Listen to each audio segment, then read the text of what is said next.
Okay. Gandang hapon mga kamungkil. Araw po tayo ng Martes, no? So, kahapon Lunes mga kamungkil. Dapat sana nagro-roofing kami kahapon, no?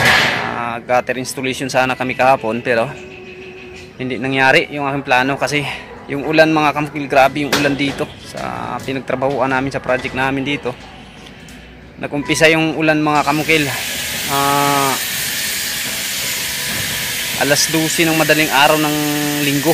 Natapos siya mga kamungkil nasa alas 7 na ng Lunes, no? Ng gabi, alas 7 ng gabi sa Lunes. So, ilang oras, isang araw mga kamungkil sa araw ng Lunes, walang trabaho, puro ulan talaga. Mabuti na lang kahit paano nakapagkanto ako ng mga gutter, pati mga flashing gutter natin ay kanto ko mga kamungkil sa araw ng Lunes. Yun yung aking trabaho. Ngayon mga kamungkil, araw ng Martes is nakapagkabit kami ng gutter at saka natapos pa namin sa pag-roofing mga kamungkil, no?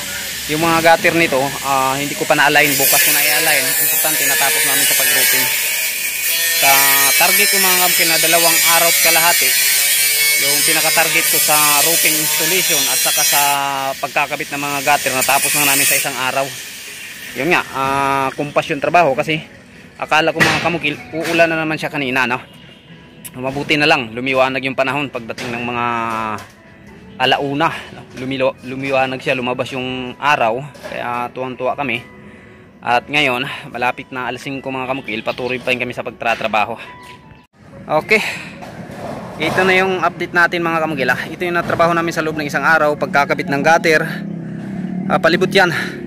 Tapos ngayon flashing na naman yung binabanatan ko mga kamungkil, flashing gutter dito sa pinakaharap, ayan, oh.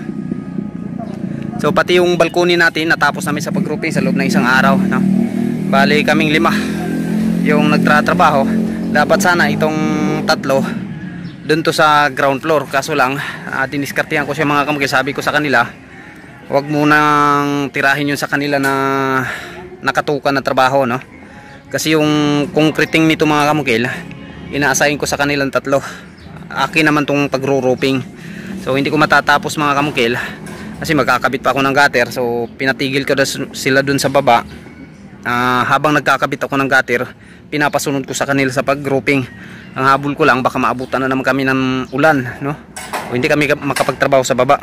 So ganito mga kamungkil, natapos na namin sa pag-roofing. Yan, bumuhos ka ng bumuhos ulan. At least makapagtrabaho na kami doon sa pinakababa. So ito na lang, flashing gutter sa pinakaharap yung aming binabanatan. O matapos to, relax na muna.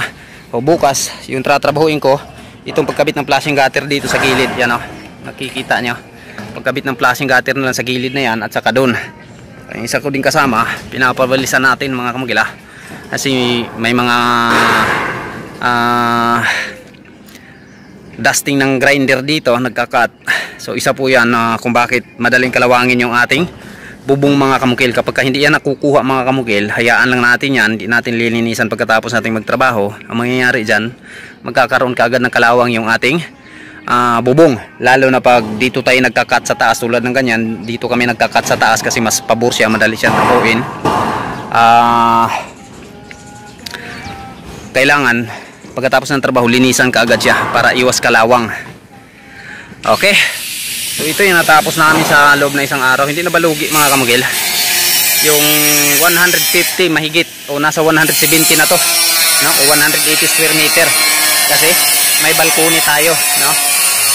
So natapos namin sa isang araw sa pagkabit ng gutter, paglatag ng roofing. Yan, oh, laki nito, no? Hindi na siguro lugi to. Yan, papunta dun. Isang araw lang namin binira to. So bukas, yung trabaho ko, mag-a-align na lang ng mga gutter. Pati ito, flashing gutter, kakabit namin. So itong 3 na to, at saka yung kasama namin isa, dun na sa concreting. Ang trabaho kasi sa concreting sa baba, CHB laying tayo sa mga rooms, sa mga CR sa rooms. Pero kukunti na lang mga kamungkil ang idadagdag sa pag CHB laying. O matapos yan, siguro this week makapag plastering na kami. So matapos ko to bukas, proceed na naman ako sa pagsisiling, no? Automatic tayo magsisiling. Yan.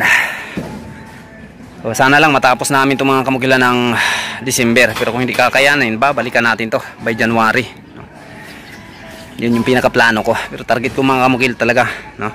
Dapat kung ibibigay lang ng Diyos, no, maayos lang yung pangangatawan natin, tatapusin ko to hanggang December ng mga 29, no?